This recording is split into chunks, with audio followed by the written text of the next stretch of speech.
Bum, ba, ba, bum, da, da, da. Ba, ba, ba, bum, bum, bum, dun, dun, dun, dun, dun, dun. Yeah, I know that's a TNG theme, but for the TNT theme over the original. But without further ado, here is Where No Pony Has Gone Before by Arcade Striker JK5. Yes! Yes! Yes! Yes! Yes! Yes! Yes! Yes! Yes! As you can tell, he's a favorite on this show. Chapter 1. Princess Celestia sat, sipping tea with a guest. This action, in and of itself, was quite a normal activity for her. Her guest, however, was not one what most call normal. First glance, he was a simple earth pony, wearing a robe that hid a grayish coat and the cueing mark of a reddish ball. His face was that of an older pony, lined, but with nothing beyond the seams of that to stand out. Anyone in his path would give him a first glance, making a second, then a tip of the head and a goodbye. If by happenstance they managed to exchange pleasantries, he'd tell him his name, but it wouldn't register his mind. Allie something, maybe. The pony, named Allie-born of the planet Organia, looked up at Celestia. They're both young and quite violent, but they do seem to have potential. He held a hoof up. I know. We were all there one time or another, and I shouldn't look down at them for that. Celestia took a sip of tea. You seem to have the conversation well mapped out. Am I really necessary here? Her expression turned to serious. To be honest, that's the same line I hear from most of fantasy beings who have evolved beyond the need for physical form. Q, the Metrons, even some of your own people. Come on, Alibon. I thought you were more like the Drow, or the Thasians, or the Trelane. You can't blame them for not evolving 5 billion years earlier than they did. Alibon chuckled. My apologies, Celestia. That was rude and arrogant of me to say. He could have said. Biscuit floated over to him and he took a bite. As I was saying, before I interrupted myself, they are young and nearly went to war. However, last year, 2 ship captains managed to drive off a rogue Wendigo through cooperation and laughter. Celestia's teacup slowly floated down to the table, trembling slightly. That's quite impressive, especially for species with no magic. She narrowed her eyes and leaned forward. Do they have magic? Depends on circumstances and species. What you call magic, they use more scientific terms for. 6 of one, half a dozen of the other, really. Anyway, they'll be the ones attending this meeting. Celestia smiled. And you didn't have anything to do with that, did you? Another biscuit floated over to Aliborn. Hiding his mouth, he responded, Oh, I might have put in a good word for them, but they really are the best ones for this, Celestia. He ate the biscuit, wiped his mouth, and stood up. As much as I like to say, I think it's time I get going. He passed Celestia.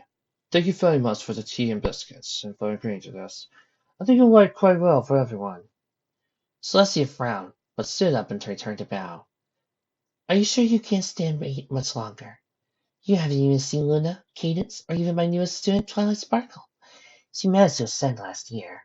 She stepped over to Aliborn and leaned down close to him.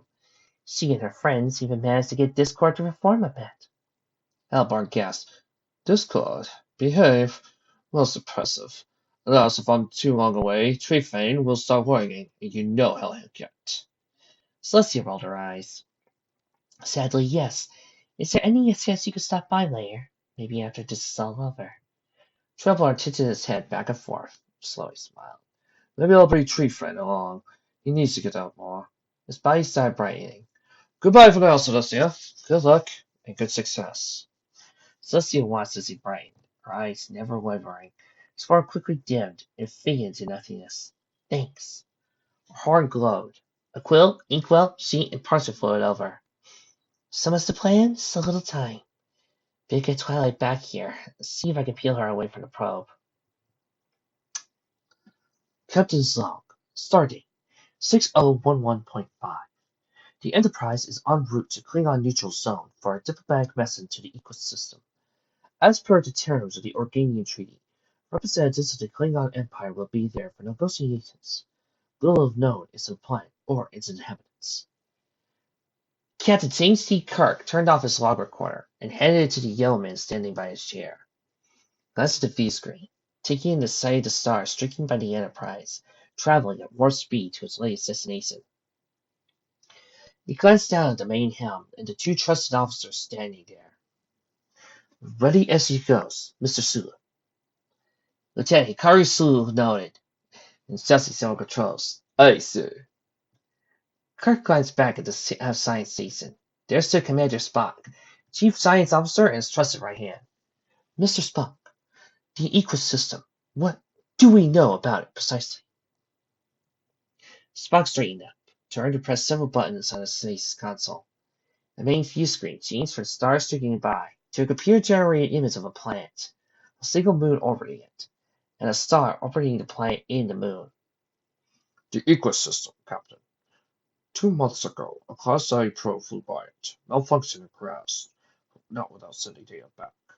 A rather remarkable system, and one I do not believe we have encountered before, at least not naturally occurring. Sulu's eyes widened. Mr. Spock, am I seeing what I think I'm seeing? He looked over his shoulder at the half-Vulcan officer. A geocentric stellar system. Spock nodded. Correct, Lieutenant. Somehow, a G-main sequence star, similar to that of our Sun, is orbiting a Class M planet and a Class D moon. It defies logic and the known physical laws, yet here it is, most vexing. Next to Sulu, the newly promoted Pavel Chekhov rubbed his chin. If it's not natural, then someone must have engineered the system to be like this. Spock looked over at the young helmsman. A logical deduction, Lieutenant. Kirk snapped his fingers. Wait, the probe be messing. What did it send back? The image changed quickly to the view of the Equestria, statically shot of a blue sky. A pink head attached to an inclined body suddenly slid into view, eyes wide. It looked off screen, and as his fellow's voice sounded, Twig! Twig! I found it! I didn't know what you wanted, but I found it! She bounced back slightly. What is it? Another equine appeared, this one purple. Small horn could be seen jutting from her forehead, as well as wings emerging from her back. I have no idea, Pinky. Her eyes narrowed. Wait, here's some writing. United Federation of Planets. She shook her head. We better get this back to Celestia. The image faded out, and when it turned, the probe was inside some high-vaulted room. A white head, horned like Twilight's, but quite longer, appeared. She furrowed her brow. Oh, my. The image faded once more, static completely overtaking it. Spock spoke up. That is the extent of the footage. A survey team was sent out to retrieve the probe and initiate first contact. After initial cultural exchanges, the ruling government requested a meeting for possible negotiations. Kirk stood up and walked over to the view screen. With the probe located, the Prime Directive pretty much went out the window, and under the terms of Organian Treaty, the Klingons have gotten an invitation as well. He looked back to Spock. Their government, do they know who set up this? He waved an image of the Equestria. Remarkable piece of stellar engineering. Spock shook his head. The planet is not unified under a central government, but the most powerful country is known as Equestria, ruled by the equines we saw in the footage. They witnessed 4 subtypes, differentiated by wings, horns, having none or both, reminding them of the ancient myths of unicorns and Pegasus. The unicorns exhibited telekinesis, the Pegasus flight, and the regular equines had enhanced strength. As for the geocentric nature of the system, most rather seemed surprised and shocked that it was not the norm in the rest of the galaxy. Beyond that, there was little more information to gather from the natives in the short time they were there. Lieutenant Commander Uhura, Chief Communications Officer, and also recently promoted, spoke up from the staff station. Mr. Spock, is there any sample of the native language for writing? I'd like to see if I can work out that language beyond the universal translator, just to make sure we didn't miss anything. Spock turned to his station, bent over and peered to the viewer console. The survey team made some recordings. I shall send it to your station. Guys, I got strange urge to watch the animated series of Star Trek. Uhura touched the transceiver, clipped it to her ear, turned the dial on her console. Her brow furrowed. Her foot started tapping to the deck plane. Now, this is something. She finds a really smile, quite rhythmic and lyrical, almost tailor-made for song. Kirk nodded to her. I look forward to hearing you speak or sing it, Commander. He looked at Spock. Well, Mr. Spock, our mission is to seek out new life and new civilizations. RK, are you putting those lessons there just a mess when it's Shatner's turns of speaking? Because if you are, thank you! I would say this Equestria qualifies, wouldn't you? Spock nodded. Agreed, Captain. This ecosystem presents a rather fascinating mystery. Still leaned forward. You could see that again, Spock. I do not believe repetition will make the meaning of my words any clearer, Lieutenant. I just realized this is probably one of the few times we can send out a couple of red shirts and nothing bad will happen. Unless we send down the red shirts next to a dragon's den, but we wouldn't do that. Captain's log, supplemental. The Enterprise is approaching the ecosystem.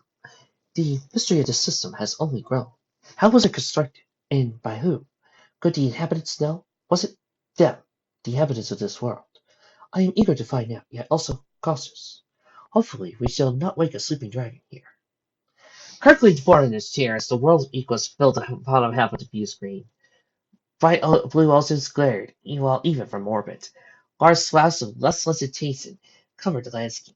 He looked down slightly at Sulu and Chekhov. Any problems with orbital insertion, gentlemen? Sulu looked down at the astrogator and nestled in between the helm and the navigation systems. A little tricky, Captain, but nothing we can't handle. His head shut off as his console flashed red. Sensor contact. Spock peered at his viewer.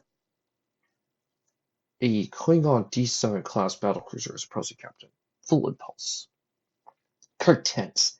He flipped the slits on his armrest. Gill alert. Shields up. Clash sounds sounded throughout the Enterprise. Crew members ran to their stations. A tactical viewer rose on Sulu's console. He looked into it as his hands moved across the navigation station. Captain, the battlecruiser's defensive shields are down, and their weapons are on cold standby. Uhura spoke up, her expression one of confusion. Captain, I'm receiving a signal from the battlecruiser.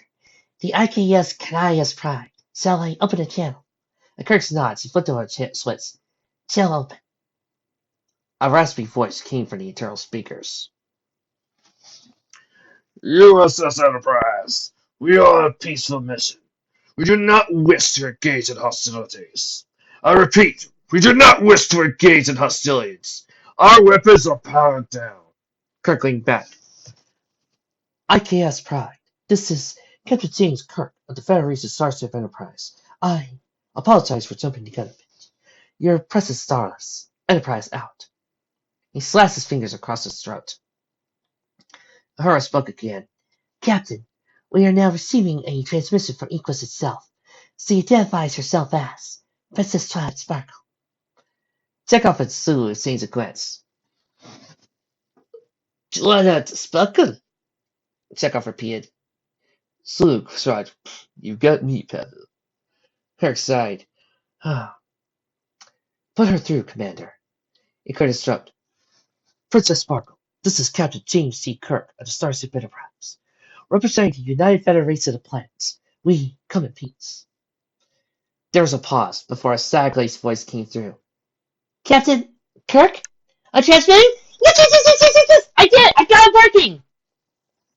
Despite himself, Kirk grinned. Yes, Princess, you are transmitting. Oh, I am so sorry, Captain. It's just this technology is quite beyond anything I've seen before. The survey team showed me how to use it, but getting it working is quite exciting. There's a pause. Okay, according to my checklist, you need coordinates for transporters. There's a pause. Is that anything like teleportation? Spock spoke up. Princess, our transporters are designed to convert matter into energy, beam it across space, and reassemble at the quantum level at the intended destination. So that's a yes, I guess? Anyway, here are the coordinates. The location is just outside of town in Ponyville, within sight capital of Canada. We'll send some chariots to pick you up and give you a nice tour of the countryside.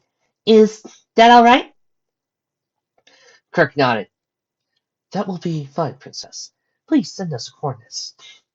Twilight rattled off a string of numbers. Okay, Captain. I can't wait to meet you. We'll all be great friends. Twilight, over and out. Aurora looked down for a moment. Captain, that was definitely the same Twilight we saw in the footage from the probe. Chekhov looked back at her.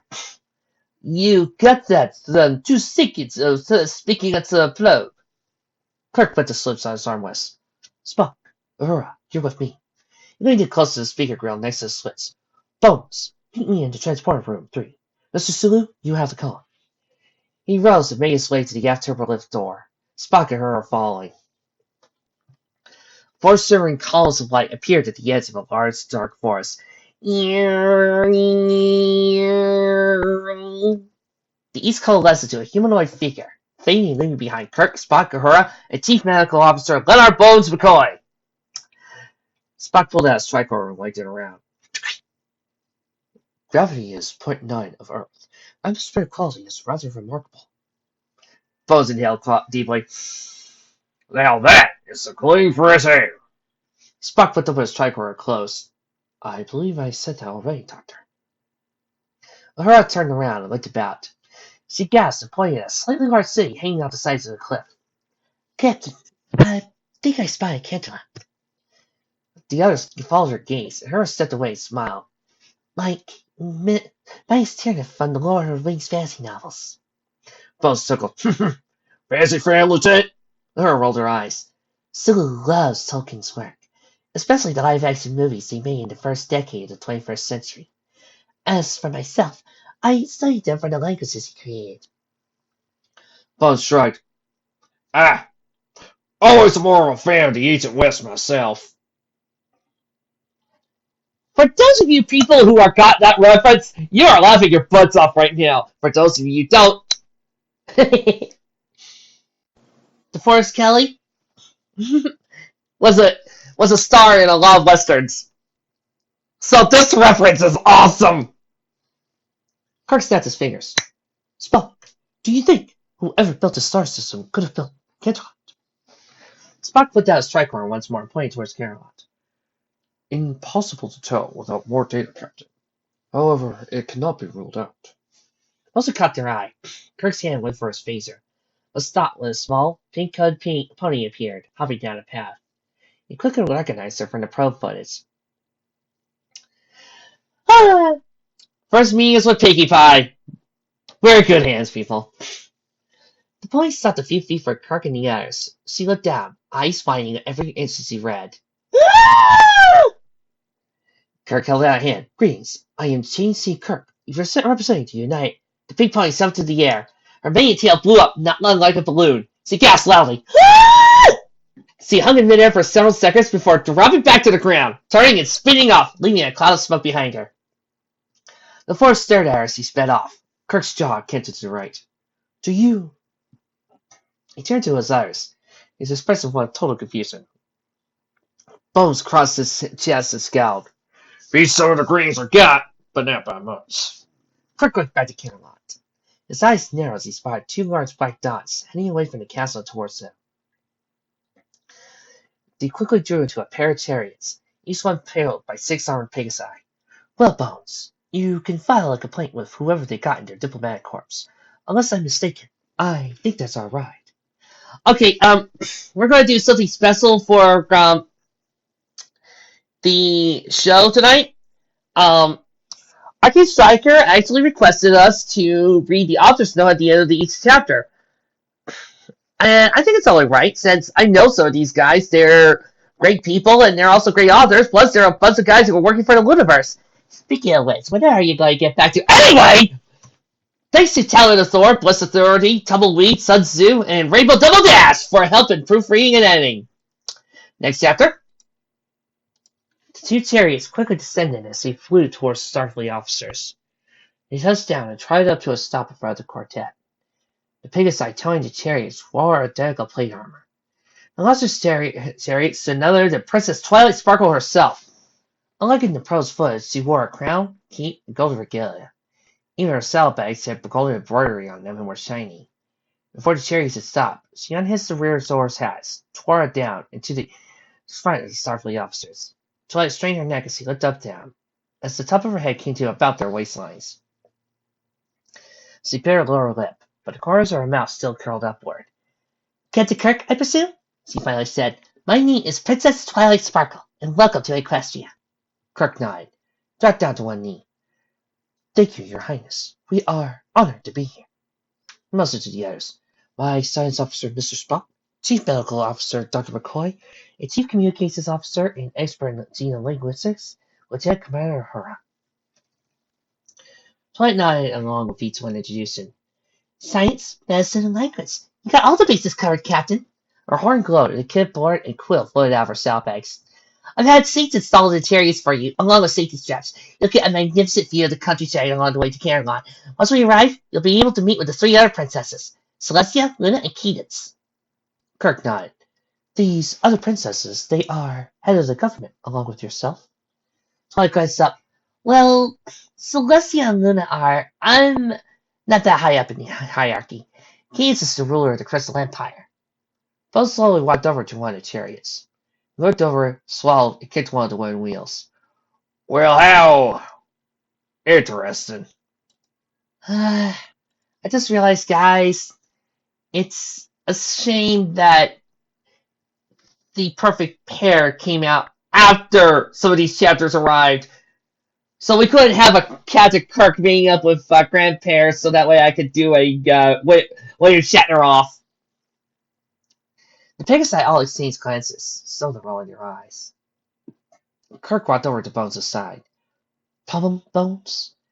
He motioned to Twilight. Come on, we don't want to keep our hostess waiting. Bones sighed and leaned in close to Kirk.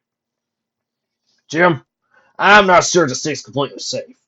Those chairs are bolted in here, and I think I can still see some of the metal stavings from the screws. The lead Pegasi of the team looked up to the chariot and Bones. He cleared his throat. Doctor, my name is Lieutenant High Flyer. I'd like to assure you that my team never had an accident in over 3,000 years of flight time. We won't let you down. Kirk smiled. Bones, if you like, I could arrange for a shuttle to fly down and pick you up. Just hold your arms up and wait when they fly overhead. Spock arched an eyebrow. Captain, your interpretation is quite illogical. We witnessed Princess Twilight Sparkle traveling in this very chariot on a journey to greet us. He stepped in the chariot, sat down and strapped himself in. Bones groaned. He walked to the back of the chariot, flopped down into a seat and pulled at the straps. Damn it! If I don't go up now, Spock will never let me hear the end of it. He fangled a bit with the straps, finally buckling him over his wasted shoulders. Try not to exceed the speed limit, gentlemen. I'm bad enough with shuttlecraft. Kirk looked up. Princess Sparkle, pardon the question, but there appears to be only 4 seats in the chariots. Twilight smiled and unfolded her wings. Don't worry, Captain. I'm well prepared for the trip back to Camelot. She glanced down and blushed slightly. And it gives me a little bit of practice with formation flying. She flapped her wings. Oh, but don't worry. I haven't flown into anyone in a week. Bones gripped the edge of his seat, knuckles turning white. Jim, that shuttlecraft you mentioned? Laura spoke up. Captain, would you like me to ride with Dr. McCoy? I can hold his hand if you like.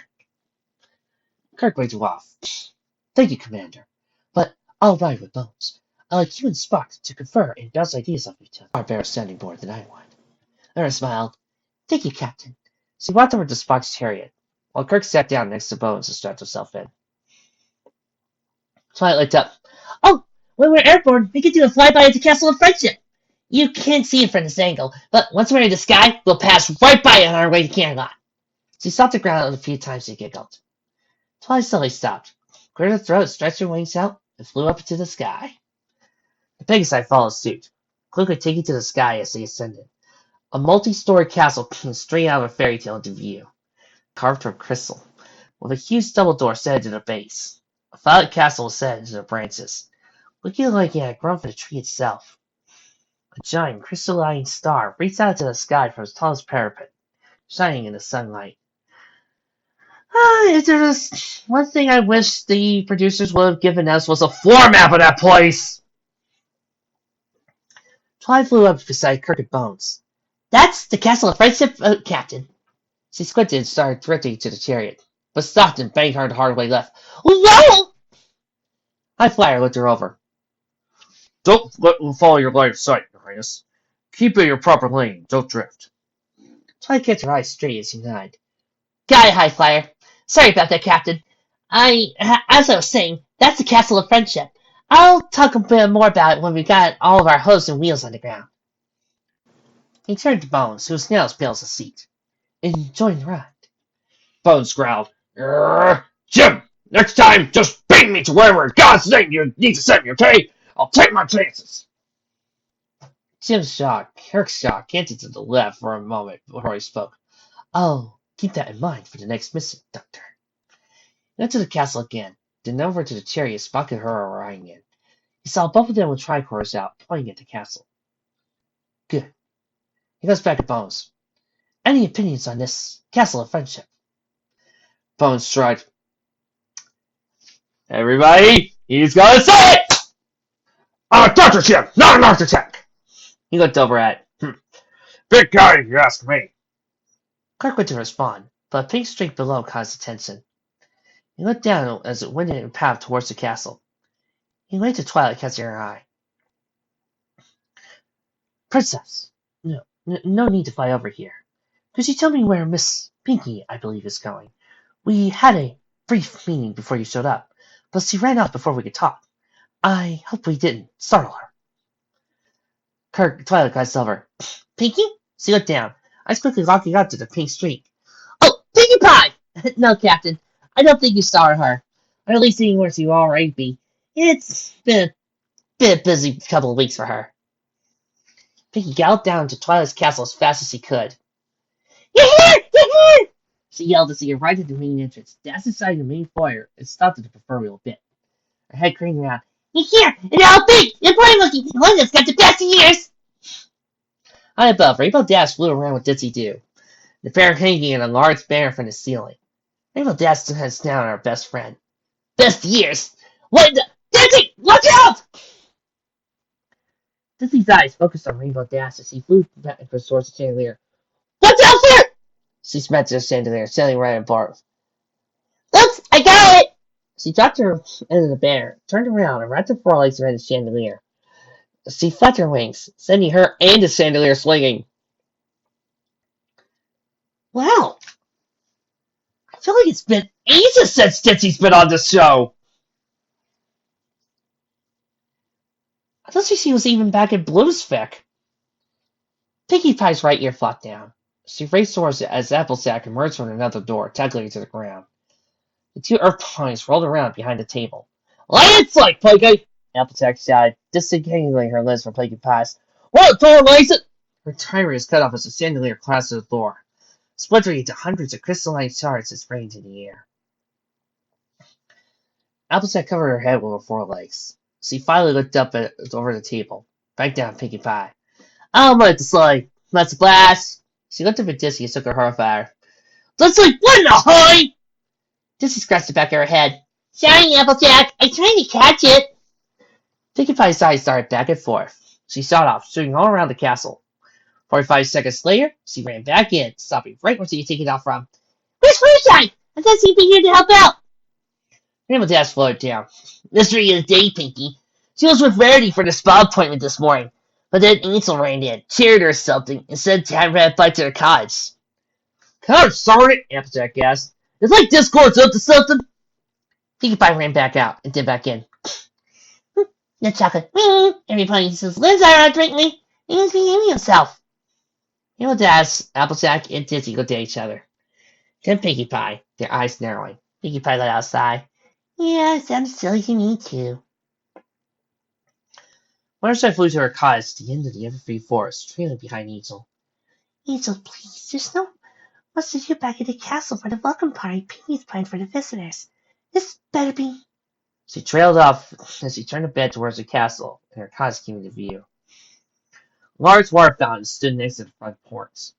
A statue of Discord stood in the center, arms splayed out and water streaming from its mouth. Angel hopped over to the fountain, chittered, and kicked at the fountain, letting out a streak and jumped up and down, holding his rear paw. Buttershy flew up to the statue's face and crossed her forelegs. Discord, what are you doing? Nice people from the Federation Research are being here any minute, if not already. We really like your help, so could you please stop fooling around? Discord's stone head slowly turned. He arched his eyebrow, scraping his stone against stone, sending birds flying and Fluttershy wincing. My dear, it's precisely because of the people from the Federation that I'm here like this. Fluttershy from behind caught their attention. I leave him to sulk, Fluttershy. Dear Discord gets so upset so easily. It's rather unbecoming of a supposedly evolved being. Fluttershy swung by midair. She spotted what looked like a human, sitting at a table, underneath a sun umbrella. He wore a red shirt with a pin shaped like a Starfleet arrowhead. He raised his glass and cocked his head to one side. Well, don't just stand there, Discord. Introduce me. Isn't that what friends do? Discord flashed and turned to flesh once more. He shot into the sky, twinkling to a dot, before turning and flying straight down to the man. The air trembled and vibrated as he picked up speed, a sonic shockwave building around him. About 2 feet above the table, he spun about, threw his legs out, and slowed down within the span of 10 inches. He stopped right above another chair, floated down into it. Discord extended his slightest paw across the table. Q! How marvelous it is to see you. What's thinking other than the galaxy when we're together? I would complain that Q isn't supposed to have any interactions with Starfleet until, later on during Picard's time. However, this is Q. So, much like the Master on a good day, we're saying as the timeline! Q chuckled. He put his teacup down and took Discord's preferred paw. Oh, not much. Just thought I'd drop by good old Equus and see how an old colleague is doing. He leaned to his left to look at Fluttershy. Now, why don't you introduce me to your friend? Discord leaned to his right, blocking Q's view. Oh, her. She's just someone I could talk to from time randomly. Q rolled his eye. Rest assured, Discord. I've had my own immunity, at least along my personal timeline. She's quite safe. So, is this Q after he became human, or after his meeting with Janeway, or after Cisco punched someone? Discord spun around, wrapped his arm around Fluttershy's shoulder for her. Q, this is Fluttershy. Fluttershy, this is Q. His people are called Q, and he hails from the ever so imaginary name Q Continuum. He looked Q over. By the way, you're a century too early with that uniform. Having tea with Bon Capitan again? Q looked himself over. You're right. He stood up and snapped his fingers. His top changed to a gold-colored shirt. Starfleet symbol now embroidered over his left breast. Q tugged the long sleeves and nodded. Retro, but it fits well. Clean lines, too. He sat back down. So, to get back, what's upset you so? Afraid Klingon opera is going to become the new popular singing style around here? Discord waved him off. Believe me, Q, I love nothing more than the variety among the music here. The same peppy stuff can get a little weary. He looked at Fluttershy. No offense, my dear. You could make it work at least. Fluttershy smiled at him. Then taken. Discord slipped into his chair. I'm a little nervous. You see, a captain of a certain starship Enterprise is here, and he's starting to get a bit of reputation among our kind. I'm sure you heard of him. Q shrugged. Here and there. Trelane's parents think he did wonders for the little brat. The Organians are rethinking him after he and some Klingon captain had a spat with a Wendigo last year. Fluttershy gasped and flew forward. Discord restraining her from flying into Q's face. Wendigo? How did he do it? Q tilted his head to his side. They refused to play his game and laughed it away. He looked at Fluttershy. Now, drink up your root beer before it loses its fizz. Fluttershy looked at Discord for a second. Wait, what? She looked down at the sun and weight hung from her right foreleg. She slowly lifted it up, and the handle of a mug of root beer slid into it. Oh my! Where did I get this? Hey! Q-Boy! Make with the NW over here! I'm getting parts doing all these voices! Thanks, man! Q saluted Fluttershy with his teacup before taking a sip. He frowned as Discord glared at him. Oh, come on. There's nothing wrong with a little bit of root beer between friends. And we're all friends here, right? Now, as I was saying, I really think it would do you a multiverse of good to get out and meet Kirk and his co. They'll find out about you eventually, so why not do it on your own terms? Discord slid his paw on the table, sending for streams of chocolate confetti. You're right, Q. No need to be shy. Why, 10 minutes with me and both crews, and they'll have the time they'll never forget. Q arched an eyebrow. I wouldn't go that far. Just show up, say some nice things, and don't act too out of line. Discord's expression fell to the table. He placed a claw on his chest. Wah, I'll be the fixer of refinement. He snapped his talons and flaccid of custard. Q took Fluttershy. Well, my dear, could I introduce you into our tour of galaxy? I promise, no harm will come to you. I'll have you back in plenty of time to meet the Federation and the Klingon crews. Fluttershy swallowed, looked down to her half-empty mug of root beer. I know, Mr. Q. I got a lot to do back at the castle. She suddenly gasped and bolted the air. Oh my gosh, everyone is going to be so pleased at me. She stretched out herself apart.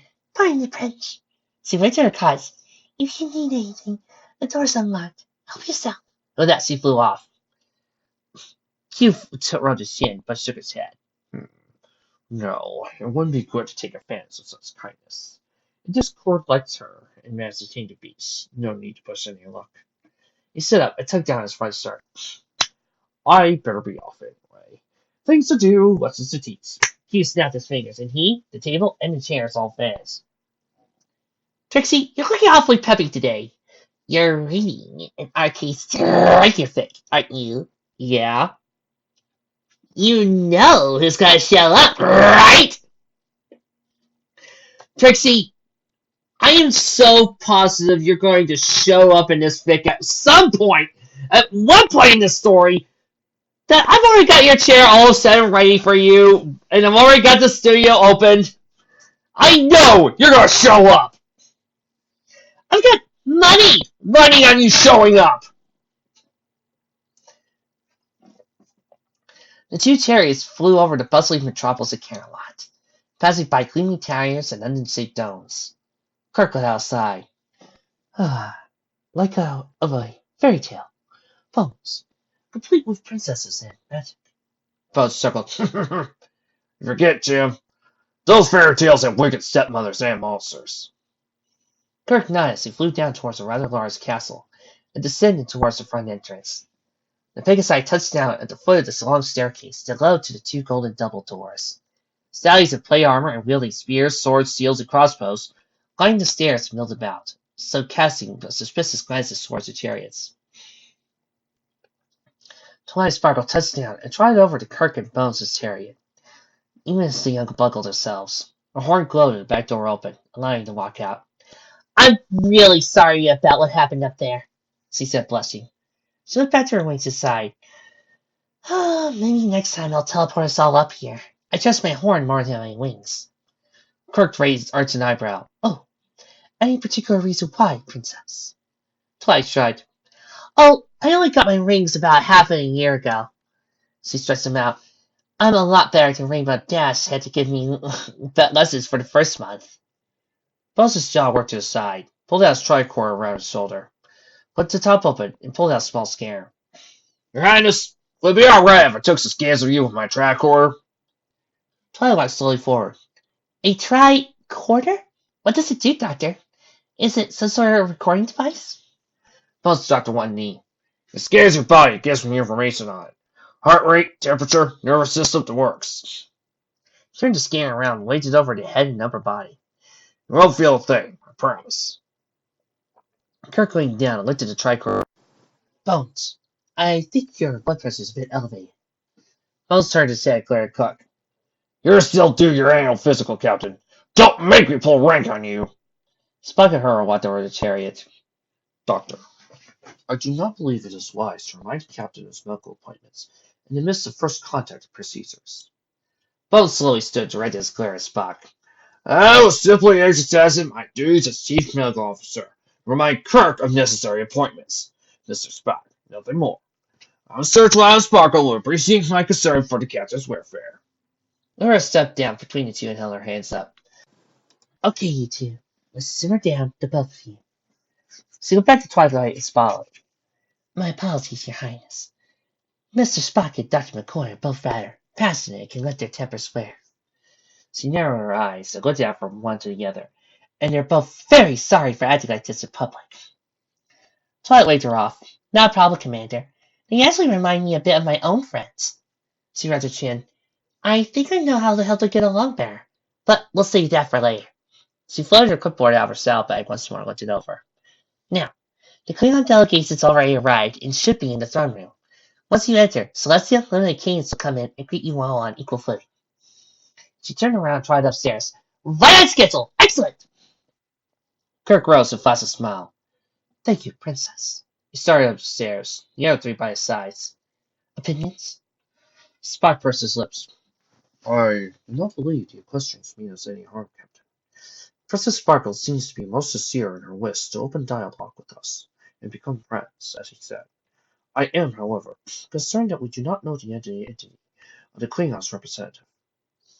Kirk held up a hand. I think I have an idea who it is. Do you remember the name of the battlecruiser in orbit? Laura spoke up. Kana's Pride, Captain. If I remember, that's a proper name. Kirk nodded to her. Excellent ear, as always, Commander. I've done some research, and that's the name of a relative of him from the Empire. He stopped as the double door swung open. He walked past some rather impressive stained glass windows. There were another set of doors, and entered the main throne room. Ponies were scattered about, clustering in main groups. Most of them wore fancy clothing or some sort of adornments in their mantilla. Near the back sat a pair of thrones against the wall.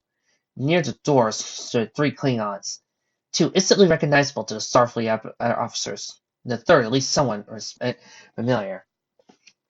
Captain Kang of the Klingon Defense Force looked up and locked eyes with Kirk. He broke from the other two, strode up to Kirk. So, the Federation sends the one Starfleet captain, the one human I respect. He thumped his chest, and saw his clenched fists into the air salute. Kriaka Moore, Ichuk! James Kirk, son of George Kirk. Kirk returned to salute. Greetings, Kang, son of Kana. Kang looked Kirk over. I am honored you know my father's name, Kirk. A little surprised, but honored. Kirk held his arms out. There's an old saying. If you know the end and you know yourself, you need not fear the result of 100 battles. The other two Klingons walked up to Kang's side. One of them rubbed his chin. That's very familiar to one of our own proverbs, Captain. Kirk looked to him. That particular quote was from a warrior philosopher known as Sun Tzu, from Earth's past. The Klingon grinned. There may be hope for your people yet, Captain. Kang muscled to him. My first officer, Kina, who you may remember from being nearly enslaved by that hate entity. His face grew hard. I kept together the survivors of my previous command. It was the least I could do for them. He turned to the other and expressed it softened. And of course, you remember my wife, and Chief Science Officer Mara. Mara nodded to Kirk and the others. Captain Kirk, with your permission, I'd like to confer with Mr. Spock later today about some rather pressing matters. Spock raised an eyebrow. Are you referring to the rather fascinating layout of the star system? Bones slapped his forehead. Dear God, he said fascinating. We're all doomed. Mara ignored Bones and kept her focus on Spock. A geocentric star system, Mr. Spock. In all my years, I've never seen anything like it. If this occurred naturally, I'll let myself be covered up to my neck in tribbles. So we have yet to begun the great tales of the great tribble hunts. See, all you DSI fans, you got that joke? The rest of you, woo! Bones opened his mouth, but Kirk held a hand out to his face. Bones, not now. Look at Kang. I have no objections to the two working together. But if they do, there could be no secrets or unreported discoveries on either side.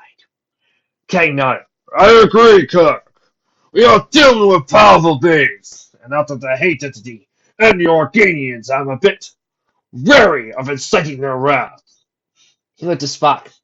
I grant you permission to work with Mara, but do not accept any subterfuge. I am willing to cooperate, but up only to that point. Kirk let out a brief sigh. Well, it's a start, at least. Thank you, Kang. Twilight walked over to the group. By her side was Prince Blueblood. So, how are things going? Kirk knelt down slightly. Better than expected, Princess. Thank you. Mara walked around Kang and moved over to Twilight. Princess! Do you have any information on how your star system managed to maintain a geocentric orbit with a gene-type main stinking star? How was this engineered? Twilight looked up to her, ears folding back. Well, to tell you the truth, Mara, up until meeting you, the idea of a heliocentric star system does seem odd. Almost science fiction. The stallion let out a sigh, tossed his muscles in the air. Your Highness, please do not tell me you're actually buying the talk of planets going around stars. I mean, really, if they can control the orbits of the stars, how do they plan out the weather management properly? King growled and clenched his fist. You would do well not to accuse my wife of lying. The color trained for Blue-Blooded strike down. A couple things you never do around a Klingon. Insult anything that they care about. I was not accusing him of that. Just merely expressing some incredulity at the claims of the planets going around the stars.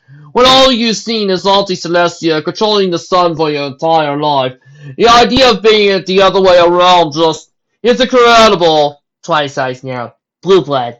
May I remind you of the videos the first contact team showed us? Her mouth turned up. If you like, think of how special we are compared to the rest of the galaxy. Blue-Blood arched an eyebrow. Well, if you put it that way... Kang and Kirk glanced at each other. The ruler of this land is the one who controls the sun, Kang said. He growled. Their name should have been a clue to me. Kirk grabbed his chin. Well, that's one mystery solved. Although it might create some more. Any talk was halted as the trumpet sounded out. Everyone turned as a pair of doors opened. Presenting Princess Celestia, Luna, and Princess Cadence, the pace sounded, as the three alcorns emerged, each one clad in glittering regalia from horns to hooves. Kirk snapped his fingers. Luna, the moon, he half whispered to Kang. Everybody there, Twilight Blue-Blood included, bobbed down to their knees and bowed their heads. Celestia let his smile. Welcome, everyone. I'm glad to see you're all here. The crowd was parted as Sea and Luna walked up to Kirk and Klang. Twilight and Blue-Blood backing out slightly. Greetings, and welcome to Equestria. Kang stood up straight as they approached. I am Captain Kang, along with my first officer Kina, and science officer Mara. We represent the Klingon Empire in these negotiations.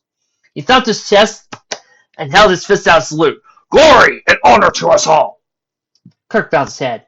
I am Captain James C. Kirk, representing the United Federation of Planets, along with my science officer, Mr. Spock, Chief Communications Officer, Notoya O'Hara, and Lieutenant Leonard McCoy.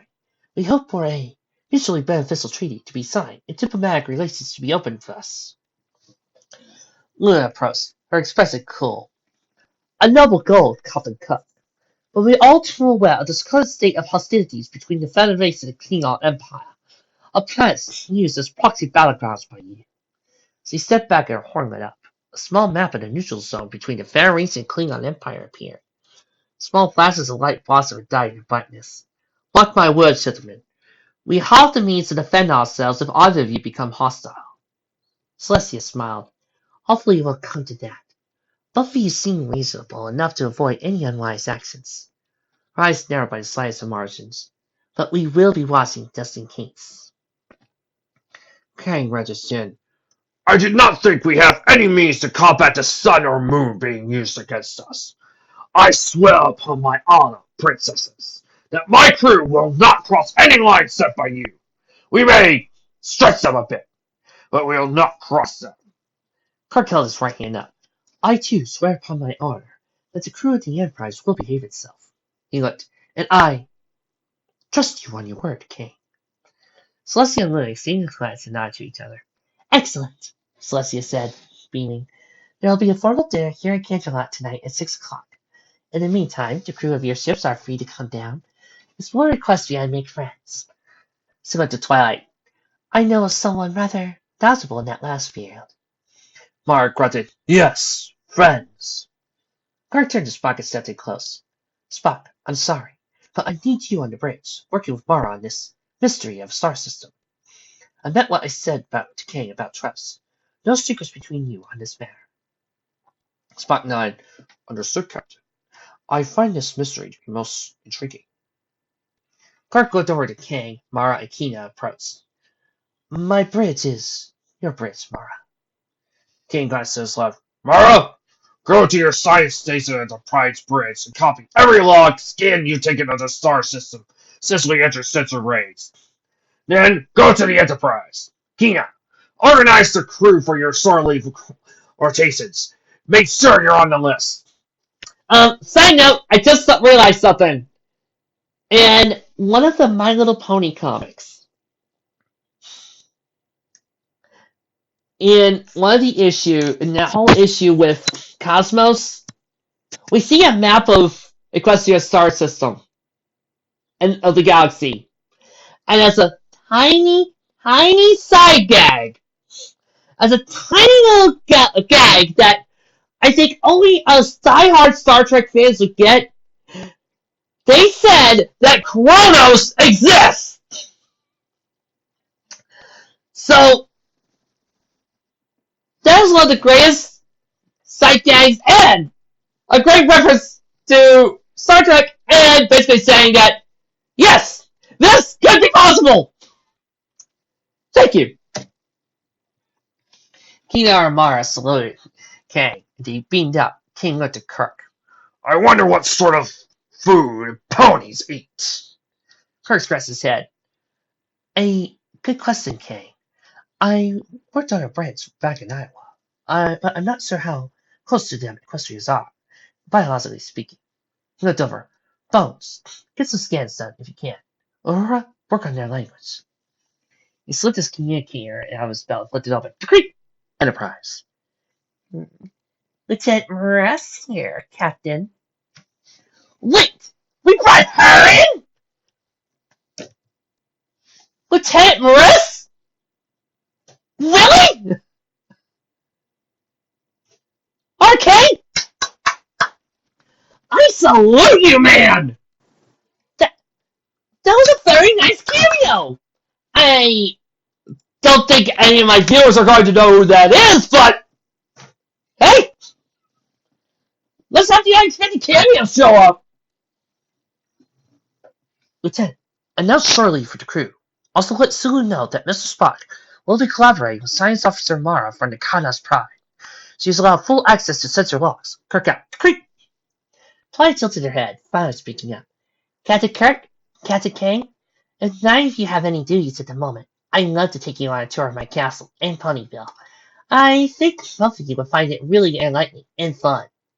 Look.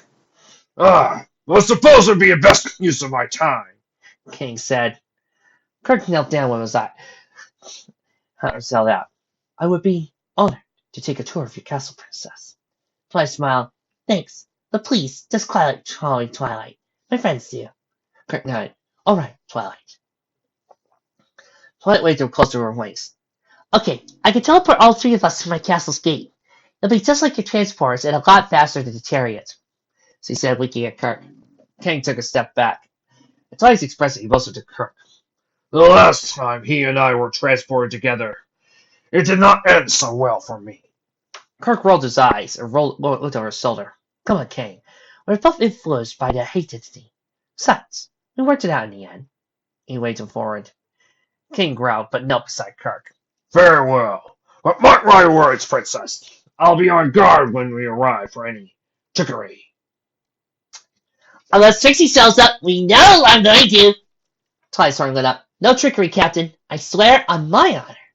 All three were enveloped in a flash of light. When it faded, they were gone.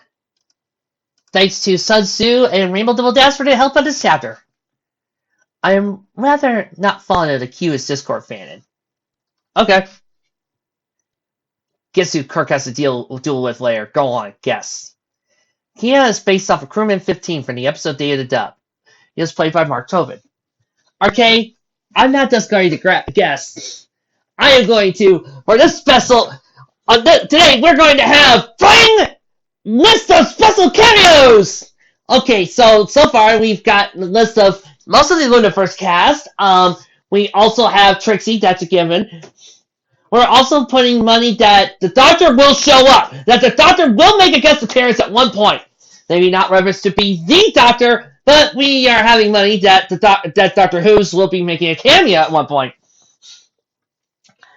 Plus, other things that I am expecting with this fic. I'm expecting to love it, and I'm expecting a lot of great character interactions. A lot of fun.